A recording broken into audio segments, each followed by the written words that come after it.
Hey TikTok, hey YouTube, y'all. The day after the elections, y'all did your big one. Y'all did your big one.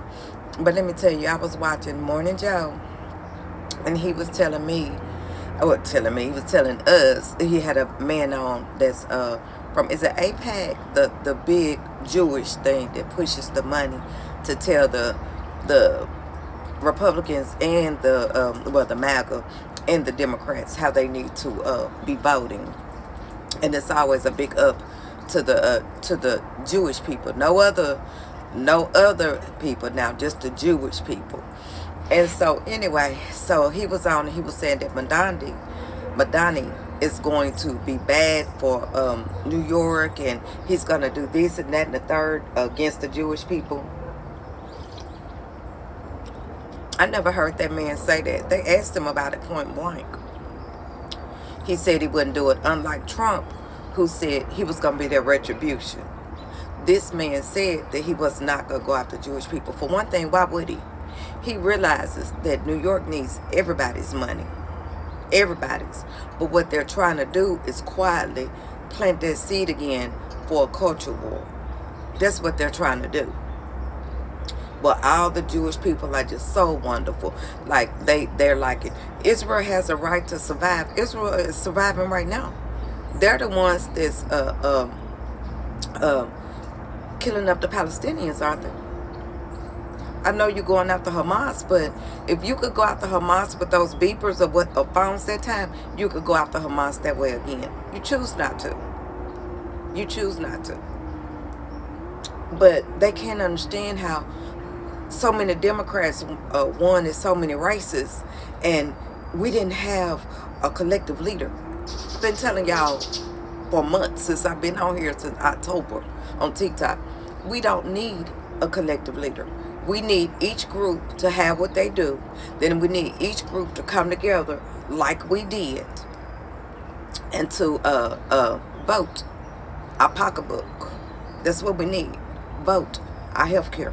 See, that's all we need right now. And that's what's under attack right now. We could talk about everything else later, because some of this stuff we can fix in our own communities.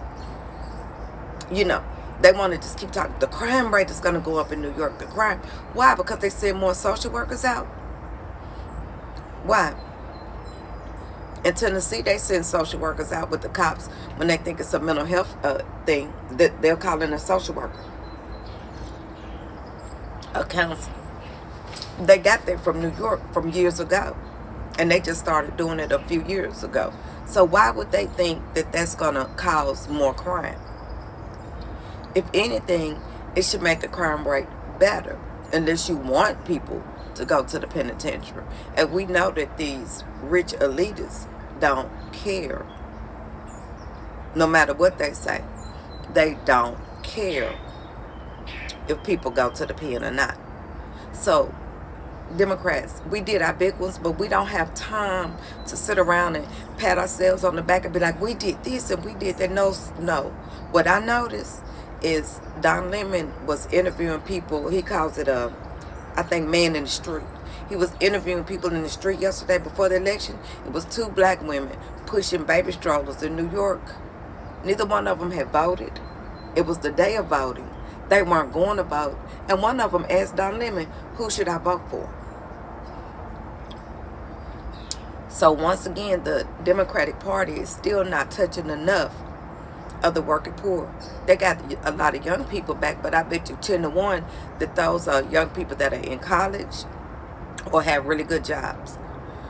We're still not where we need to be with the working poor, and we've got to stop saying the working class, because when you say that for black people, we only think of poor white workers. We've got to say the working poor. That includes every worker from Appalachia to the inner city that's poor, because everybody in the inner city not poor. We got to stop that stereotype too. But we've got to start saying the working poor so they know that we see them. They didn't even know who to vote for. What was going on? Cuomo, a lot of older black people voted for Cuomo, because when Don talked to them, they voted for Cuomo we've got to let them know, stop voting for people for name recognition. Start voting with, what do you think this person can do for you?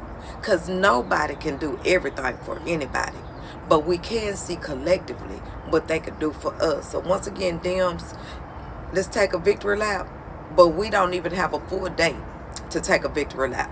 We took our victory lap yesterday. Let's get on it and get more people involved, okay?